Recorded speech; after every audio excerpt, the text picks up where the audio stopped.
নবী আমার ডাক দিয়ে বলেন, দুনিয়ায় যে একটা মসজিদ নির্মাণ করলো, আল্লাহ তাআলা আখিরাতে জান্নাতে তার জন্য একটা বাড়ি নির্মাণ করবে। সুবহানাল্লাহ।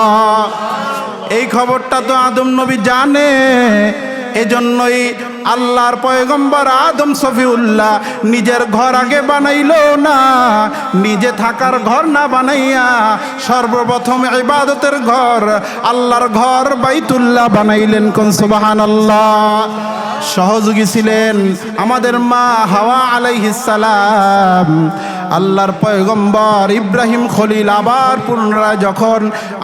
পুনরায় যখন বাইতুল্লাহ নির্মাণ করলেন, আমার আপনার পিতা ইব্রাহিম খলিলুল্লাহ বাইতুল্লাহ নির্মাণ করলেন, আবার মসজিদুল আকসাও নির্মাণ করলেন।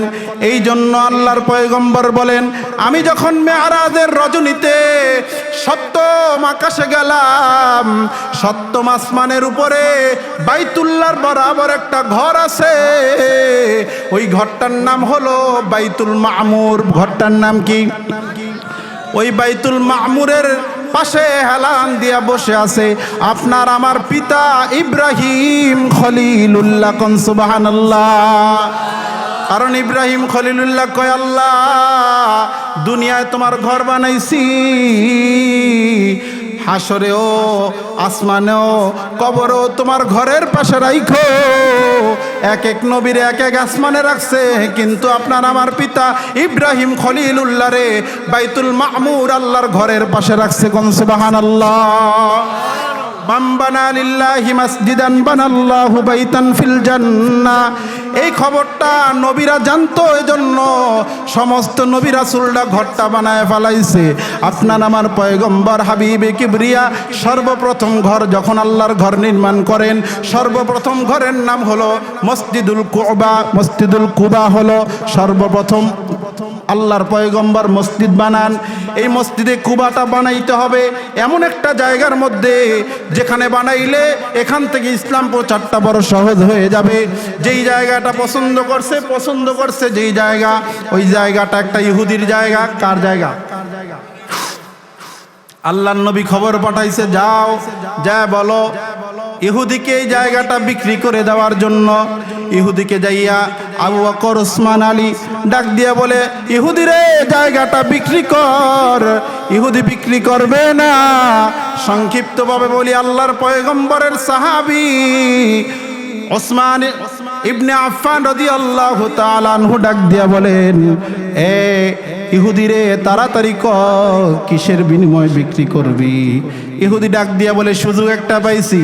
ওরে ওসমান, যা কি আল্লাহ যে বিবিটা আমাকে জান্নাতে দিবা দাসী মাইমুনা, তার সন্ধানটা একটু দিবানি। বলে তার সন্ধান হলো অমুক মরুভূমিতে সে রাখাল, সে বকরি চড়ায়, সেখানে গোলামি করে আমি আল্লাহর জন্য একাকিত্ব গ্রহণ করেছে। সেও কোনো বিবাহ বসে নাই।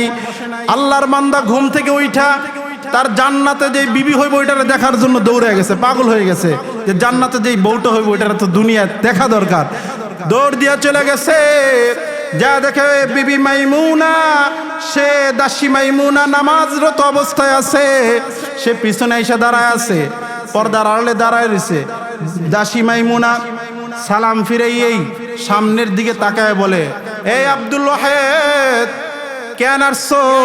তোমার সাথে তো দুনিয়ায় আমার সাথে সাক্ষাৎ হবে না, তোমার সাথে সাক্ষাৎ হবে আমার জান্নাতে। চিৎকার দিয়ে বলেন আল্লাহু আকবার। আব্দুল ওয়াহেদ বলে, কেমনে বুঝলা? আমি যে আব্দুল ওয়াহেদ আইসা দাঁড়াইছি তোমারে দেখার জন্য। দাসী মাইমুনা ডাক দিয়ে বলে, তুমি জানছো যেমনে আমি জানছি তেমনে।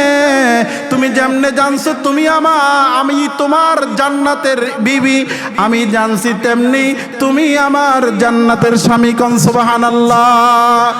ও আব্দুল ওয়াহেদ, তোমার সাথে মালিকের সাথে খাতিল আছে, আমার সাথে কম খাতিল না। আল্লাহ মাঝে মধ্যে আল্লাহওয়ালাদেরকে জান্নাতের নমুনা ঘুমের ঘরে দেখায় দিছে। বাদশাহ হারুনকেও বলে, বাদশাহ হারুন, তুমি এত সুন্দর মসজিদ বানাইছো, চলো তোমার জান্নাতটা দেখায় দেই। জান্নাতে যায় দেখে এত সুবিশাল বড় একটা ঘর নির্মাণ করছে, দেখা বড় খুশি হয়ে গেছে।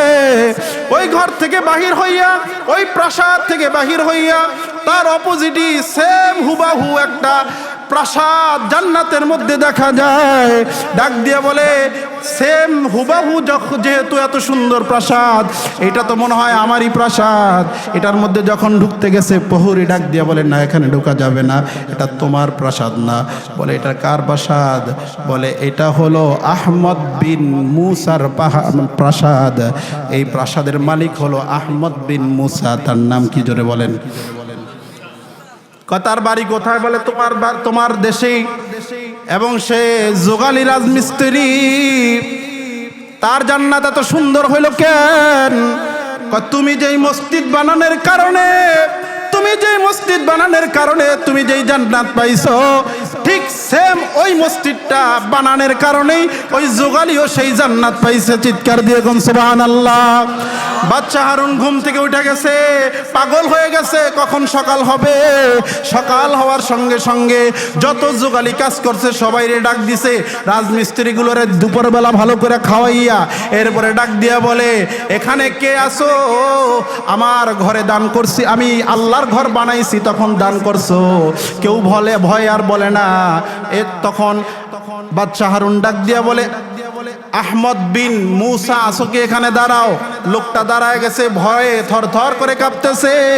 ডাক দিয়ে বলে, তুমি কি আমার মসজিদে, আমি যে মসজিদটা বানাইছি ওখানে কোনো দান করছিলা নাকি? বলে হ্যাঁ। ও বাচ্চা, আপনি তো দান করতে নিষেধ করছেন, আমি ভয়ে দিনের বেলা দান করি নাই। আপনি যে পাথর কিনে আনছেন ওই পাথর আমার বাড়িতে পাইছি, আমার বাড়ির মাটির নিচে পাইছি, ওইটা আমি আল্লাহর ঘরের জন্য দান করে দিছি। বাচ্চা হারুন ডাক দিয়া বলে, কি করলি রে আহমদ বিন মুসা? গোটা মসজিদ বানাইয়া জান্নাতে যেই ঘর পাইলাম, মাত্র 3টা পাথর দিয়া জান্নাতে সেই ঘর কামায় নিলি। সুবহানাল্লাহ।